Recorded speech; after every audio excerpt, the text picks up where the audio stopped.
Ral, c'est 10 balles tirées à bout portant par 3 MCs. Coca, dit le Shaolin Style. Donge, dit le Tolar. Et Keisha, le Style Wo.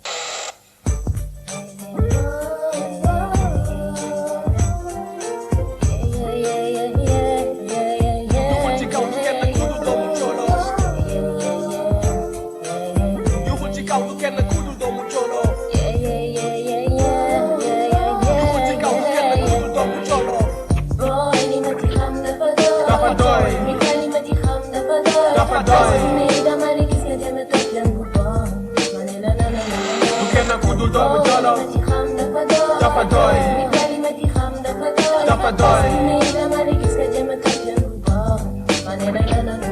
Word up, yeah MIC bi mooy sama katana sama utukaayu patana fukki at a ngi nii maa ngi ci hip hop bi ni baana yàlla baax na maa ngi tàmbalee ci golf nord ñii di ma seetaan di ma jërëm taan maan ngir li ma taan di ma seetaan mayet lu ma tàggaleeg bépp seytaan yaa ngi ree naan métti woon na ba ma jeex ni ma leen taan jàkkoon bépp dogal daaw moon yónnee sa ndox mu ma naan ñëpp di naan du ci ma sa génn léeg mu tàmbalee naan may gën a fas jom ne la cas comme def yëfu maan u la laay muy gën a tàng man may gën a gëm ne pio double S yi mooy sama yoon man sama instrumental lay teg man ak sama instrument ma bëgg doon geere superstar. My name is Coca, aka the Shaolin boy. I represent Domou Djolof, rapping son forever.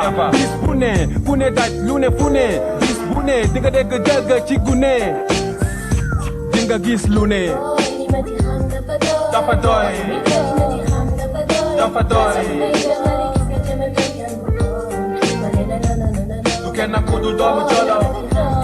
Dafa doy. Dafa doy. Sima, Jaros of I, Selassie I the first, my crew, the best of the guests, from the African West. What? Straight, Domou Djolof forever. Sima, duma la bàyyi mu nga sooy. Nga bëgg ko wala nga bañ ko digga dëgg may boy. NAP xamal na ma jàngal na ma ba dootuma joy. Di ko saay du ndam xamal bu baax ci ki ngay roy. Sama crew, sama gëzën ga dikkati wala nan la ak fan la ba rap bi doon sama escuela. Di ma sigil di ma ci tay doon na ma waa ne ma dëgg la hip hop du doole dëgg la hip hop du pressé dëgg la Sima dafa doy dafa doy du kenn ku dul Domou Djolof dafa doy dafa doy du kenn ku dul Domou Djolof dafa doy dafa doy du kenn ku dul Domou Djolof dafa doy dafa doy du kenn ku dul Domou Djolof dafa doy dafa doy